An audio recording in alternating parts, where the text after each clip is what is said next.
जय यीशु ख्रिस्त में मेरे युवा साथियों, प्यारे भाई और बहनों, मेरे माता पिताएं, आप सभी को आज का दिन के लिए मैं आमंत्रित करता हूं प्रभु यीशु को धन्यवाद देने के लिए। हम सभी को फिर से एक मौका मिला है प्रभु यीशु के नज़दीक जाने के लिए, चालीसा का समय में, और उसके पास जाके हम किस तरह हम लोगों को पाप को पश्चाताप करते हुए, मनन चिंतन करते हुए, और हम प्रभु यीशु की धार्मिकता और पवित्रता के साथ एक होने के लिए हम लोग कोशिश कर सके। इसीलिए हमको ये दिन दिया गया है। ख्रिस्तो मेरी वाह साथियों, प्यारे भाई और बहनों, आज प्रभु यीशु बहुत ही सुंदर तरीके से सुसमाचार में हम सभी को एक संदेश देना चाहते हैं नियम के बारे में। उस सभी को सुनने से पहले, सुसमाचार को सुनने से पहले, आइए आज का दिन के लिए प्रभु का हम धन्यवाद दें। आज का दिन हम सभी को प्रभु यीशु सुरक्षित रखे हैं, और हम सभी को, हमारे माता पिता भाई बहन, जितने भी रिलेटिव्स हैं इधर उधर, जो भी हम लोगों से जुड़े हैं, उन सभी को परमेश्वर प्रभु यीशु की दया से उन सभी को ही हमारे साथ, हमसे भी अलग होते हुए भी उन लोग हर जगह पे जहाँ पे भी है उन लोग सुरक्षित हैं। ये प्रभु की प्रेम और दया है। आइए उनको धन्यवाद देते हैं। ख्रिस्त में मेरी वाह साथियों, आइए अब हम लोग आज का सुसमाचार को सुनते हैं। प्रभु यीशु आज के सुसमाचार में हम सभी को, स्पेशली हम युवाओं को क्या कहना चाहते हैं, हम लोग सुनना चाहेंगे। आज का सुसमाचार संत मत्ती की अध्याय 5 पद संख्याएं 17 से लेके 19 तक। संत मत्ती अध्याय 5 पद संख्याएं 17 से लेके 19 तक। आइए सुनते हैं। यह ना समझो कि मैं संहिता अथवा नबियों के लेखों को रद्द करने आया हूँ। उन्हें रद्द करने नहीं बल्कि पूरा करने आया हूँ। मैं तुम लोगों से यह कहता हूँ, आकाश और पृथ्वी भले ही टल जाए, किंतु संहिता की एक मात्रा अथवा एक बिंदु भी पूरा हुए बिना नहीं टलेगा। इसलिए जो उन छोटी से छोटी आज्ञाओं में एक को भी भंग करता है और दूसरों को ऐसा करना सिखाता है, वह स्वर्ग राज्य में छोटा समझा जाएगा। जो उनका पालन करता है और उन्हें सिखाता है, वह स्वर्ग राज्य में बड़ा समझा जाएगा। यह प्रभु का पवित्र सुसमाचार है। ख्रिस्त मेरी वाह साथियों, प्रभु यीशु बहुत ही सीधा तरीके से बताते हैं कि वो जो नियम दिए हैं, हम लोग जानते हैं नियम जो आया मूसा नबी से हम लोगों के पास आया, 10 आज्ञाएं जो हम लोग पालन करते हैं आज भी, जो कि हजारों साल पहले प्रभु यीशु से और आगे वो नियम मूसा के द्वारा परमेश्वर हम सभी को दिया था। वो नियम 10 आज्ञाओं का हम लोग पालन करते आए हैं। 7 नियम हम लोगों के लिए है और 3 नियम पिता परमेश्वर के लिए है, प्रभु के लिए है। ख्रिस्त मेरी वाह साथियों, आज हम लोग बहुत सारे नियम को हमारे ज़िंदगी में, हमारे तौर तरीके में, हमारे रहन सहन में, हमारी पूजा पाठ में, हमारे प्रार्थनाओं में बहुत सारे नियम को हम लोग जोड़ चुके हैं। बहुत सारे ऐसा चीज़ जो हमको बहुत ही अलग अलग भक्ति भी नहीं देता है, भक्ति भाव जागृत नहीं करता है। बहुत सारा ऐसा नियम है। मैं उदाहरण के स्वरूप बोलना नहीं चाहूँगा, लेकिन हम लोग हमारे बीच में ही ऐसे ऐसे नियम को खड़े किए हैं जो हम लोगों के लिए केवल ये धरती पे ही हम लोगों के लिए शोभा देता है, लेकिन अंतर आत्मा में पवित्र होने के लिए, धार्मिक होने के लिए वो मदद नहीं करता है।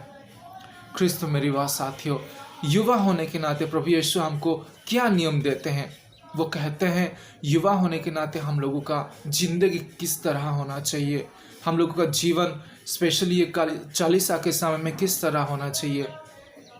हम लोग हमारे जीवन को मनन चिंतन करने के लिए हम लोगों को समय निकालना पड़ेगा, बाइबल पढ़ना पड़ेगा, वचनों को पढ़ना पड़ेगा, वचनों के ऊपर ध्यान और चिंता करना पड़ेगा कि वचन मेरे लिए क्या कहता है।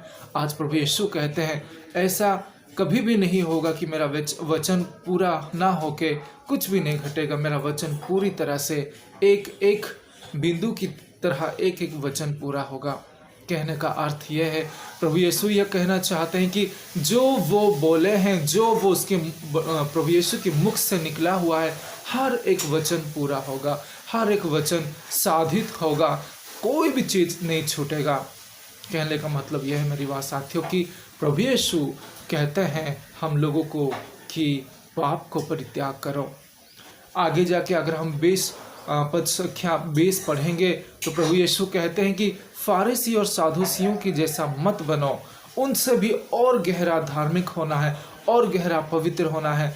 साधुसी और फारिसी उन लोग क्या करते थे? उन लोग बस दिखावा करते थे जीवन में, दूसरों के सामने, दूसरों के ऊपर सब कुछ नियम कानून उनके ऊपर डाल देते थे और खुद कुछ भी प्रैक्टिस नहीं करते थे, कुछ भी पालन नहीं करते थे। लेकिन हम लोगों के लिए ऐसा नहीं होना चाहिए। हम लोगों के लिए दिखावा नहीं करना है, हम लोगों को दूसरों के सामने जाके प्रकट नहीं करना है, लेकिन अंतर आत्मा में हम लोगों को सारे एक एक प्रभु की नियम को पालते हुए, मानते हुए धार्मिक एक पवित्र जीवन को जीना है। मेरी बात साथियों, एक बात बोलना चाहूँगा, हम लोग युवा होने के नाते हम लोग सोशल मीडिया में इतना घुस गए हैं, फिल्म इंडस्ट्री में इतना घुस गए हैं, रियलिटी शो में, वेब सीरीज़ में हम लोग इतना घुस गए हैं कि हम लोग प्रभु की नियम को हमको तुच्छ लगता है।